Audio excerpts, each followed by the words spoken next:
Todd Comfort is an engineer. He's part of the team that's responsible for the FAST system.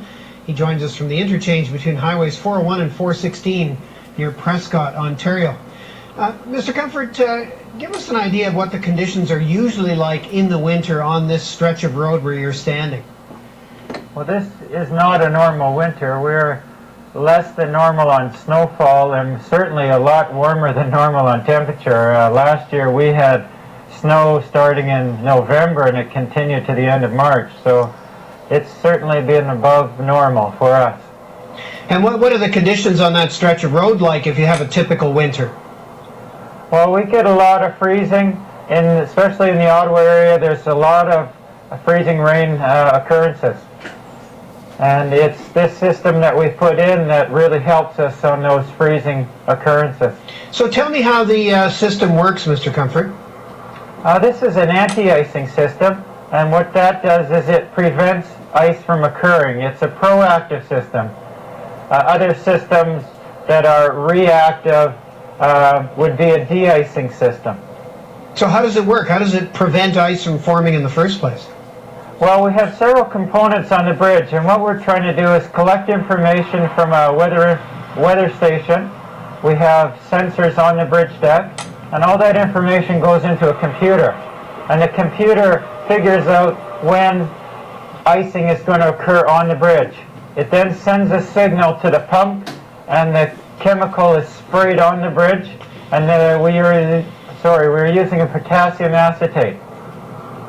And so does it act in a sense like salt? Yes, it prevents ice from occurring. I just like to go back one step. Why, and I've never really understood this, why do bridges ice up faster than just plain stretches of road? Well, bridges tend to be about 5 degrees cooler than the road that's on top of the ground. The wind is constantly blowing underneath the bridge and it cools it down.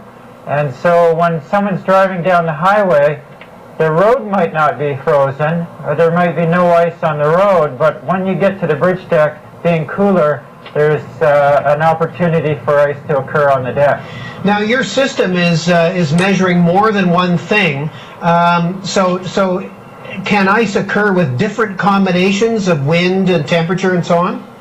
Yes, actually the road weather information station that we have on site measures humidity, temperature of the air. It measures the wind speed, the wind direction. We have sensors on the deck that measure the deck temperature.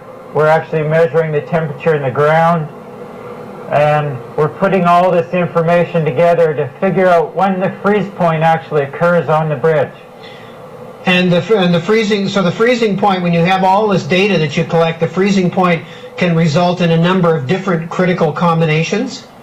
Yes, and there are temperatures when the freezing point varies. We'll have a moisture on the deck that, let's say, before we've used any of the anti-icing chemical, there'll be moisture on the deck that'll freeze at a temperature closer to 0. And then as the anti-icing chemical gets applied to the deck, then that lowers the freezing point. So the machine won't come on until it's just about to freeze, within 1 degree Celsius of freezing. How effective has it been so far, Mr. Comfort? Oh, it's been great. We've had 14 weather-related incidents in the first year the bridge was built.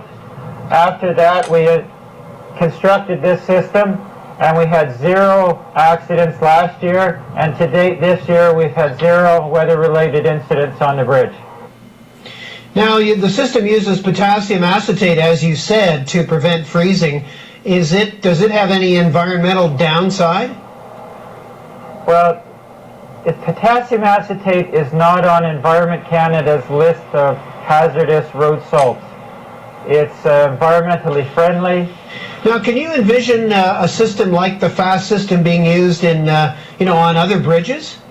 Oh yes. What we're trying to do here is, on this pilot project, is to get information to calculate warrants, to look at different bridges on if they're curved, sloped, what speeds they are, whether they are incurring accidents, and put all this information together and see how we can apply this to other bridges in Ontario.